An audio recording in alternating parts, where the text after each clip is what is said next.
Friends, do you look at recent primes and think that they just don't measure up? That there's just something missing? Do you tire of the same online argument of truck or monkey? Well then, friends, I got good news for you. And there's only one thing you need to do. Think big. Beast Wars Neo Big Convoy. Today on World of Stuff.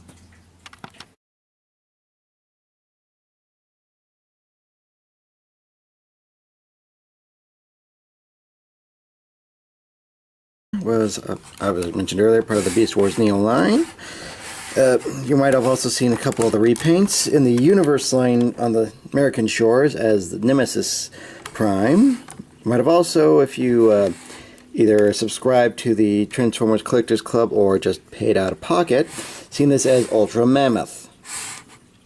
So this mold, well, hasn't been used a lot. You have seen it from time to time in some very interesting colors, if that excites you. Now in Mammoth mode, he does have a few gimmicks here. I demonstrated one right here. If you pull this back, the nose pulls upward. If you move the ears back, the tusks, well, they have their own articulation to them.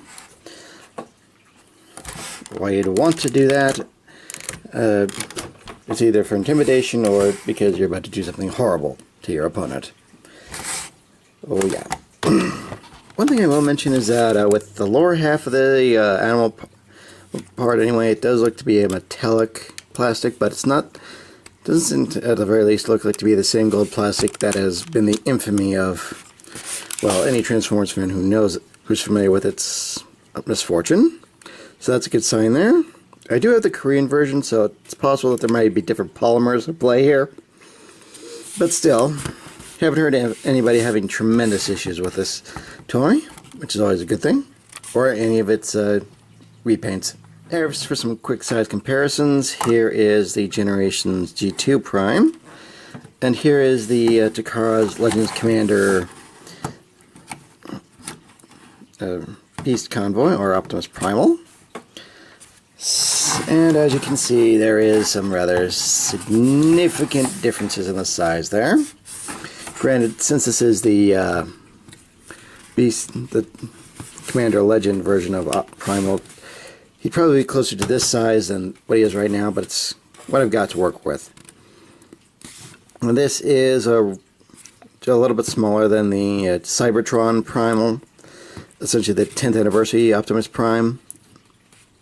That was in the, that was also an ape in it, so yeah, you're definitely getting a lot more size with this one, and from what I've seen online, is available fairly off and on, so you stand a better chance of getting this than, well, anything close to retail for either a original Optimus Primal or the 10th anniversary one. Hell, it's even, well, this is essentially about more comparable to this than the original Optimus Primal is, because finding this figure online, you're not going to feel like you know where the money went. With this figure, you most certainly are. Okay, as with most Beast Wars toys, this one does have a, with the Autobots, this one does have a base mode. Now this is going to get a little weird, and perhaps a little lurid here. So here we go. So now, get this part out right here. There we go. And the little anchors are loaded in already. That's why I was futzing with it earlier. Same with the other side. Eventually. Okay. Here we go. Okay, we got that going. Okay, then let's see here. Want these upwards so they can actually shoot out. Fold up this part. Disconnect. Disconnect this and this, and then we give the Mammoth a migraine by splitting apart the very head here. Okay. Then let's see, everything should, yes, up into one chunk, twist around, and back like that.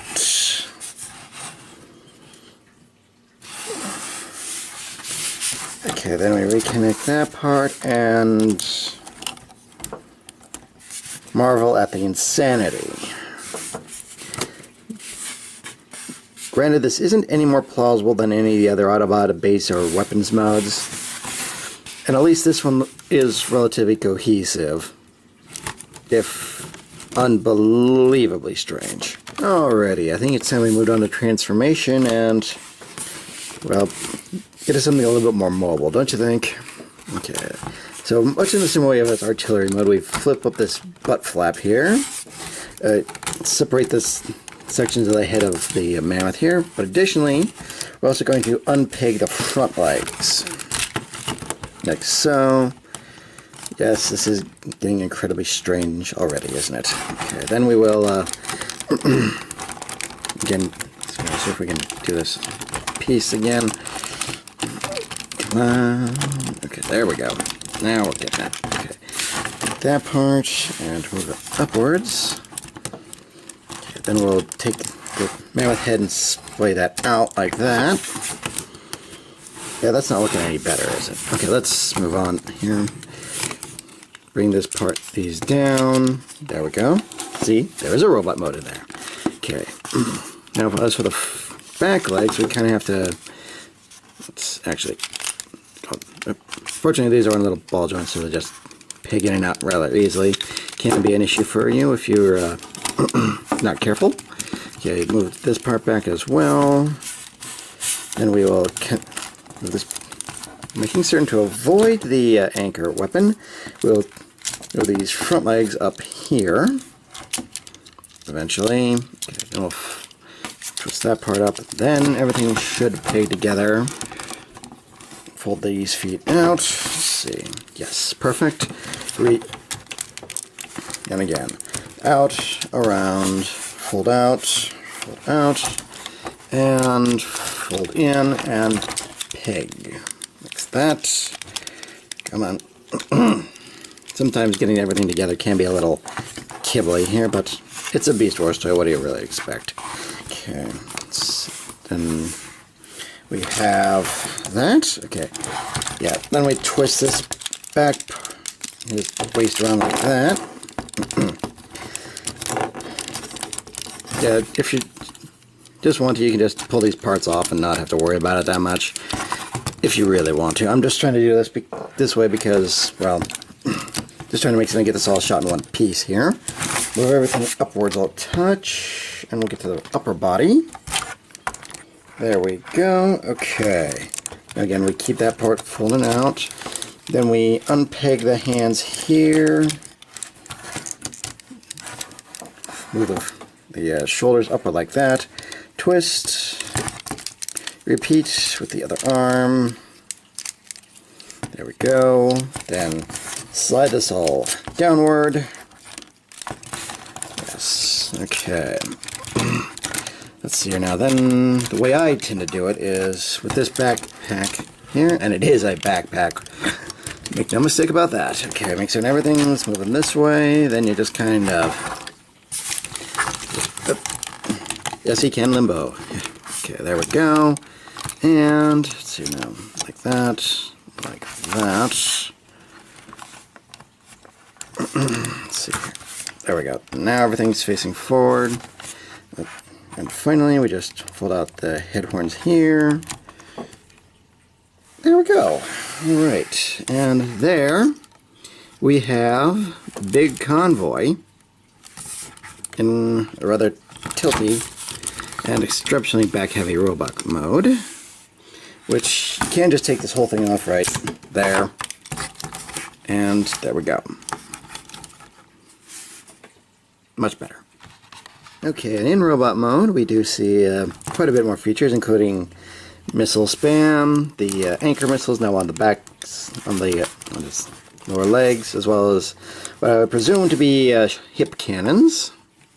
Additionally, he has this, which he can now wield as a weapon, but we'll get to that in a little bit, because there's another feature I want to show you, something that this toy was the first to have. If we open up the chest right here, we have a removable matrix, like so. And he can indeed hold it in his hands, Looks a little bit dinky, but hey, you can do it. There we go. Neat, huh? Okay, there are some more weapons other than all this right here. He also has these fold-out, it's hard to say exactly what they are. They could either be tonfas or they could be small machine guns. Given all this, I'm leaning towards machine guns. But as for his, this part right here, so now you pull this, pack this little panel. There's a little handle he can hold, and you can, well, this can get a little messy here, but he can use this as an over-the-shoulder cannon. Not very stably or gracefully. So now, okay, there we go. That, and words. Yeah, there we go. He's holding it. And this does fire. I'm not going to demonstrate that because, well, I like having my missiles right where they are. Okay, as for some size comparisons, so now, I guess I did reattach the weapon here. Here we have the Generations G2 Prime. Yeah, that's here now. As for the Primal, well, I imagine that might be a bit more accurate to the, well, at least in show comparison, because essentially Primal was fairly human-sized. Hard to say what scale they're working on exactly and with Beast Wars Neo at that point, but there you go. As for articulation, head is on a stem ball joint, so you can get a fair amount of articulation there. So, ball jointed shoulder.